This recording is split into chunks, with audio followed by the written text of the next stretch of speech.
Israel ജനം കാനാൻ ദേശത്തേക്ക് പോവുകയാണ്. അപ്പോൾ അവരുടെ മുമ്പിൽ ഒരു തടസ്സം ഉണ്ടായി. ആ തടസ്സം ഏതെന്നറിയാമോ?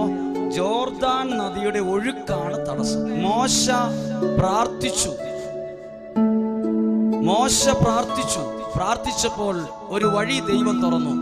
പുരോഹിതന്മാരെ കൊണ്ടുവരാൻ പറഞ്ഞു.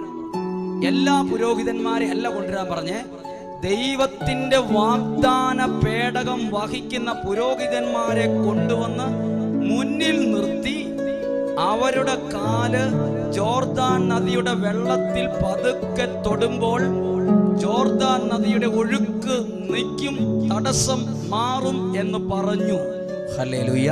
മുകളിലുള്ള വെള്ളം അവിടെ ചിറ പോലെ കെട്ടി നിന്നു, താഴെ ഉണ്ടായിരുന്ന വെള്ളം വാർന്നുപോയി. ചില സമയങ്ങളിൽ അഭിഷേകമുള്ള വൈദികരുടെ പ്രാർത്ഥന വരുമ്പോ നമ്മളുടെ ഇന്നലെ വരെയുള്ള പ്രശ്നങ്ങൾ അങ്ങ്